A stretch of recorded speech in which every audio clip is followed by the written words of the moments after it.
आपण परिपूर्ण म्हणतो किंवा असं म्हणतो की एक कुटुंबामध्ये स्त्री सुशिक्षित असलं तर पूर्ण कुटुंब सुशिक्षित होतं. बरोबर.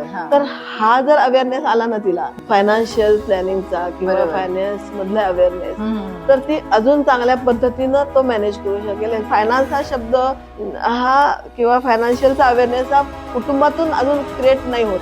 बरोबर. मेन व्यक्तीला तो माहित नसतो की आपण काय करतोय. किंवा तुम्ही जर बघितलं तर जी व्यक्ती रिअल इस्टेट घेते ना ती फक्त त्याच्यातला अनुभवातलं रिअल इस्टेटच घेत जाते. जी व्यक्ती इक्विटी करते ना ती फक्त इक्विटी, म्हणजे त्यांना असं नाही वाटत की त्यातला पैसा कुठेतरी नाही, मला माहिती आहे रिस्क घेतो.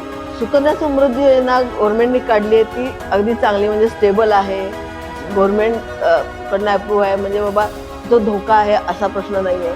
पण ती इन्व्हेस्टमेंट तिचं जे पुढचं आयुष्य आहे ती उभारू नाही शकत, स्टॅबिलिटी देऊ शकेल. बरोबर. पण अप्रिसिएशन जे आहे त्याच्यासाठी त्याच्याबरोबर जर तिने साधी एखादी एक SIP जरी केली 2500, 2000, 5000 ची, बरोबर, तर सुद्धा तो जो कॉर्पस वाढणार आहे. म्हणजे तुम्ही जर बघितलं तर जवळजवळ मुलगी मोठी 18 वर्षाची होती त्यावेळेला सुकन्या समृद्धी योजनेमधून 23 लाख रुपये जर तुम्हाला किती मिळत आहेत आणि इकडे 2500 ते 3000 रुपये टाकून दर महिन्याला इन्व्हेस्टमेंट होती, त्याच्यामधनं सुद्धा तिला त्याच्यापेक्षा जास्ती पैसे मिळून जातात. म्हणजे तो जो आहे कॉर्पस तो तिचा जवळ 50-51 लाख 55 लाखापर्यंत तयार होऊ शकतो. बरोबर. माझं जे इन्कम आहे की 2000 ची SIP, 2000 मी इकडे तिकडे कुठेही, पण पहिल्यांदा सुरुवात करताना 2000 ची SIP माझ्यासाठी खूप मोठं टार्गेट होतं. बरोबर. पण ती आजही मी करते. कारण का तर ते 2000 रुपये जेव्हा मला घर घ्यायचे तेव्हा ते 2000 रुपये नाही उपयोगी, मला कुठेतरी मोठे पैसे पाहिजेत. मला एखादी गाडी घ्यायची तर ते 2000 उपयोगी नाहीत, मला काहीतरी मोठे पैसे पाहिजे. मग ते 2000 हे असेच जातात व्यवस्थित खात्यातून, पण त्याचे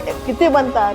तर आज माझे 2000 म्हणजे फक्त 3-3.5 लाख रुपये माझे इन्व्हेस्ट असतील, पण त्याचं आज व्हॅल्युएशन 18-19 लाख रुपये आहे. महिलांनो, मिळवा आर्थिक आझादी. स्वातंत्र्य दिन विशेष मुलाखत 15 ऑगस्टला सकाळी 9 वाजता फक्त मॅक्स महाराष्ट्रवर.